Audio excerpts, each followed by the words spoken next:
এই নির্বাচনে জিতে কত বড় এমএলএ হব সেটা বড় কথা নয়, কত বড় মন্ত্রী হব সেটা বড় কথা নয়, কত বড় নেতা হব সেটা বড় কথা নয়।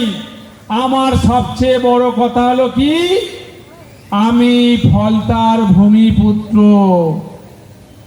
আমি বিজেপির প্রার্থীর মতো পরিযায়ী প্রার্থী নয়, আমি বিজেপির প্রার্থীর মতো পরিযায়ী প্রার্থী নয় যে ভোটের সময় শীতের পাখির মতো বসন্তের কোকিলের মতো আমরা এসে ভোট চাইব। সেটা জাহাঙ্গীর খান নয়।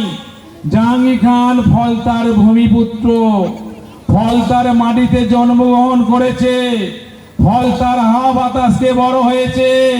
তাই আমার দায়িত্বের মধ্যে পড়ে, কর্তব্যের মধ্যে পড়ে, নৈতিক অধিকারের মধ্যে পড়ে ফলতার সুনামকে উচ্চ মানের জায়গায় নিয়ে যাব আর সোনার ফলতা করব। তার জন্য যে দায়িত্ব পালন করতে হয় সেই দায়িত্ব আমি পালন করব। একই সঙ্গে আপনাদের উদ্দেশ্য বলতে চাই, আপনারাও ফলতার ভূমিপুত্র, আপনারাও ফলতার স্থায়ী বাসিন্দা, আপনারাও ফলতার হাওয়া বাতাসকে বড় হয়েছেন।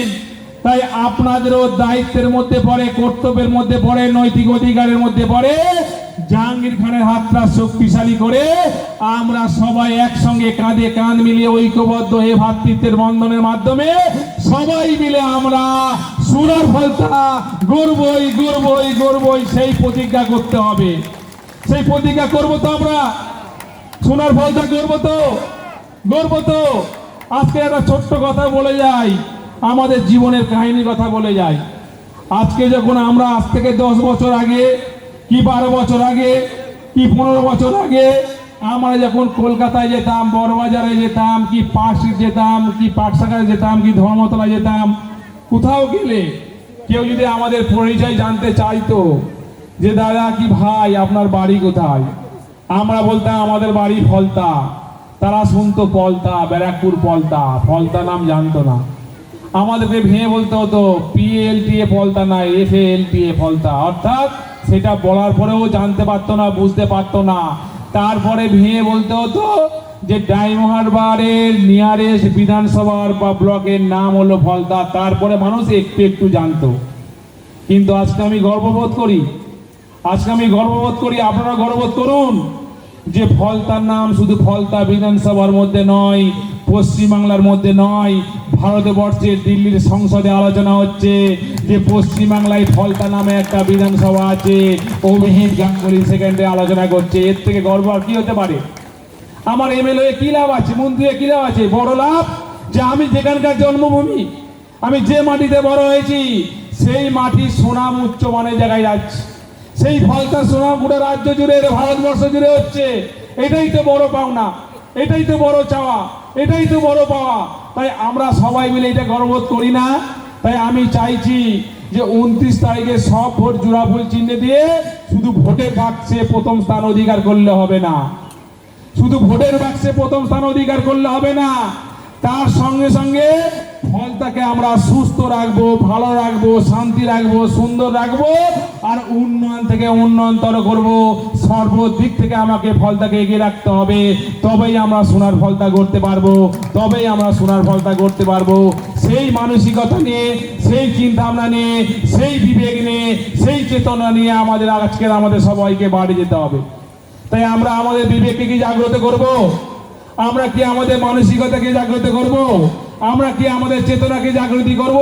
তাই আমরা যদি আমাদের চেতনাকে জাগ্রত করতে পারি, আমার বিশ্বাস, আশ্বাস, ভরসা আমরা সোনার ফলতা গড়বই গড়বই গড়বই, এই বিশ্বাসটা আমরা রাখি। আর পৃথিবীতে হবে না বলে কিছু নেই, আমার ডিকশনারিতে না বলে কিছু নেই। আমার জেদ প্রচুর, প্রতিজ্ঞা প্রচুর। আমার ডিকশনারিতে না বলে কিছু নেই, পৃথিবীতে হবে না বলে কিছু নেই। ঈশ্বর সঙ্গে থাকলে সব সম্ভব। তাই যে দৃঢ় প্রতিজ্ঞা নিয়ে লড়াই করলে আমরা সব কিছুই পারি। তাই আমাদের প্রথম উদ্দেশ্য হচ্ছে দিদি এবং দাদা, অর্থাৎ মমতা ব্যানার্জি, অভিষেক ব্যানার্জি সোনার বাংলা করছে, আর আমার উদ্দেশ্য, আপনার উদ্দেশ্য আমরা সোনার ফলতা করবো, সোনার ফলতা করবো, সোনার ফলতা করবো। তার জন্য যতটুকু ত্যাগ করতে হয়, তিতিক্ষা করতে হয়, সেই তিতিক্ষা আমরা করবো। আমরা সোনার ফলতা করবো তো, গর্ব তো। আর বিজেপি যে প্রার্থী, তাকে দেখবেন এই 8 দিন দেখতে পাবেন। সে বলছে যে আমি এই 8 দিন আসবো, আমি কথা দিচ্ছি আগামী 5 বছর আসবো না। যদি আবার যদি 2031-এর টিকিট দেয়, আবার শীতের পাখির মতো, বসন্তের কোকিলের মতো আবার কুহু কুহু কুহু কুহু করার জন্য যাব। আমি আর 7-8 দিন যাব।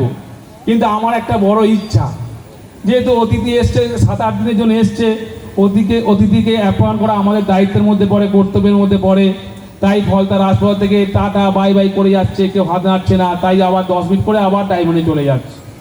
তাই তার ইচ্ছা জেগেছে কি, যে সে নাকি ছোটোবেলায় যখন স্কুলে যেত, সে নাকি লক্ষ্য করে যে মাস্টারমশাই নাকি বলেছে যে ক্লাসের যে ফার্স্ট বয় হবে একমাত্র সেই ছাত্রকে চেনে, আর যে লাস্ট বয় হয় তাকে ভালোভাবে চেনে।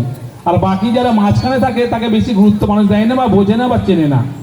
তাই এ বলছে যে আমি তো প্রথম স্থান অধিকার করতে পারবো না, তাই মাস্টারমশাই তো আমাকে চিনতে পারবে না।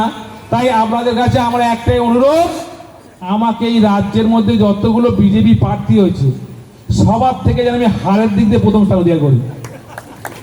বলে আমাকে হারের দিক দিয়ে প্রথম স্থান অধিকার করতে হবে। তাহলে যে প্রথম স্থান অধিকার করবে জেতার দিক দিয়ে, সে যেরকম সুনাম পাবে, আমি হারের দিক দিয়েও সুনাম পাবো। তাহলে মাস্টারমশাই 2 ছাত্রকে মনে রাখবে। তাই ওর একটাই ইচ্ছা, আশা, আকাঙ্ক্ষা, স্বপ্ন, ফলতা বিধানসভায় প্রার্থী হয়েছে, হারের দিক নাকি প্রথম স্থান অধিকার করবে। তাই আপনারা ওই হারের দিক দিয়ে প্রথম স্থান অধিকার করে ওর ইচ্ছা, আশা, আকাঙ্ক্ষা পূর্ণ করতে হবে। করবেন তো? করবেন তো? করবেন তো? তাই 2024-এ এই চালরে অঞ্চলে যে লিডটা হয়েছে, তার থেকে আরো বেশি ভোটে লিড দিতে হবে। দেবেন তো? দেবেন তো? আর বাকিটা যার যেখানে প্রয়োজন হবে, আমি আছি, আমি বুঝে নেব। আমি দায়িত্ব নিচ্ছি। আমি যেটা কথা দিই সেই কথা রাখার চেষ্টা করি। তাই আমি দায়িত্ব নিয়ে বলছি, আপনাদের এই দায়িত্ব এই 8টা দিন, বাকি 5 বছরের দায়িত্ব আমি কাঁধে তুলে নিলাম। বিশেষ করে আমাদের মাথার ওপর প্রিয় নেতা অভিষেক ব্যানার্জি মহাশয় আছেন, মাননীয় মুখ্যমন্ত্রী মমতা ব্যানার্জি মহাশয় আছেন।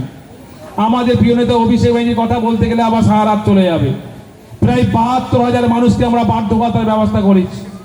আজকে জলের ব্যবস্থা করেছি। কিছু জায়গায় জলের আংশিক সমস্যা আছে, সেই আংশিক সমস্যাটাও আমি ভোটের পরে মিটিয়ে দেবো।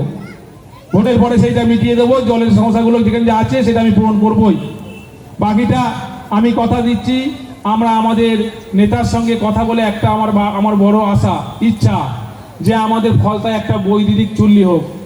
আমাদের যে কোনো মানুষের কাজ করতে গেলে কালীঘাটে যেতে হচ্ছে, বজবজে যেতে হচ্ছে। আমি চাই যে ফলতা নদীর ধারে শ্যামসুন্দরের শ্মশানটা একটা বৈদ্যুতিক চুল্লি হলে সেখানে আমাদের সময়টাও সেভ হবে এবং ব্যয় সাপেক্ষটাও অনেক সেভ হবে। তাই ফলতায় একটা বৈদ্যুতিক চুল্লি করতে পারলে আমরা সবচেয়ে বেশি খুশি হব। তাই আমি চেষ্টা করব ইলেকশনের পরে নেতার সঙ্গে কথা বলে আমরা সবাই মিলে একসঙ্গে কীভাবে একটা বৈদ্যুতিক চুল্লি করা যায়, যাতে সব দেওয়া করতে যায় আমাদের সময়ের যাতে ঘাটতি না হয় এবং আমাদের ব্যয় সাপেক্ষটা অনেকটা সেভ হয়, সেই দিকটা আমরা লক্ষ্য রাখবো। শুধু আপনাদের কাছে আমার একটাই অনুরোধ, আমি 15 বছর ধরে 3 করে সময় দিচ্ছি। 24 ঘন্টার মধ্যে 18 ঘন্টা, 20 ঘন্টা, কোনোদিন 24 ঘন্টা সময় দিয়ে দিয়েছি। বছরে 365 দিনের মধ্যে 365 দিন আপনাদের জন্য সময় দিয়ে দিয়েছি। তাই আপনারা ওই 29 থেকে একটা দিন ভোটের মাধ্যমে আমাকে আশীর্বাদ দেবেন, আমাকে ঋণে আবদ্ধ করবেন। এই ঋণ আমি শোধ করব, কথা দিচ্ছি। আমার মৃত্যুর 1 সেকেন্ড আগে পর্যন্ত আমি শোধ করব, কথা দিচ্ছি। তাই আপনারা এই ঋণ নিশ্চয়ই আমাকে আবদ্ধ করবেন। এই ঋণে আবদ্ধ হয়ে আমি আগামী দিনে আপনাদের জন্য আরো বেশি কাজ করতে পারেন, সেই আশীর্বাদটুকু আপনারা করবেন। তাই বক্তব্য দীর্ঘায়িত করব না। আপনারা সবাই ভালো থাকবেন, সুস্থ থাকবেন। আর এই সোনার ফলতা করতে গেলে যেভাবে আমাদের মানসিকতা নিয়ে চলা উচিত, আমরা সবাই একসঙ্গে আমাদের সেইভাবে মানসিকতা নিয়ে চলবো। জন্মালে মরিতে হবে, অমরকে কোথায় পাবে। আমি আজ আছি, কাল নাও থাকতে পারি। মানুষ কিন্তু মরণশীল, মানুষ সারা জীবন বাঁচবে না। সবচেয়ে চিরসত্য কথা হলো মানুষের যে মৃত্যু চিরসত্য, এটাই সবচেয়ে বড় চিরসত্য। বাকি সব কিন্তু বেকার, বাকি সব কিন্তু নাটক, অভিনয়, যাত্রা করতে এসছি, সিনেমা করতে এসছি, কিছুদিন জন্য খেলা করতে এসছি। তাই মানুষ যে মরণশীল সেটা চিরসত্য। তাই মানুষ চলে যাবে, মানুষের কথাবার্তা, চিন্তা ভাবনা, মানসিকতা, ব্যবহার, আচরণ সেটাই থেকে যাবে। তাই আপনার কাছে অনুরোধ করব, আপনারা এই 7-8টা দিন আপনারা ঘাসের উপর জোড়া ফুল চিহ্নে 29 থেকে ভোট দিয়ে জাহাঙ্গীর খানের হাতকে শক্তিশালী করতে পারলে অভিষেক ব্যানার্জির হাতকে শক্তিশালী করতে পারলে, মমতা ব্যানার্জি মহাশয়ের হাতকে শক্তিশালী করতে পারলে আগামী দিনে আমরা উন্নয়ন, আমরা সোনার ফলতা দেব এবং উন্নয়নের ধারা অব্যাহত রাখবো, উন্নয়নের ধারা ত্বরান্বিত রাখবো, এই কথা দিয়ে গেলাম। এই কথা বলে সবাইকে আরও একবার আন্তরিক শুভেচ্ছা, ভালোবাসা, উষ্ণ অভিনন্দন জানিয়ে আমি আমার ক্ষুদ্র বক্তব্য এখানে শেষ করলাম। জয় হিন্দ, জয় বাংলা। মমতা ব্যানার্জি মহাশয় জিন্দাবাদ, আমাদের প্রিয় নেতা অভিষেক ব্যানার্জি মহাশয় জিন্দাবাদ। সর্বোপরি সকলকে আমার ধন্যবাদ, নমস্কার। অনেক অনেক ধন্যবাদ।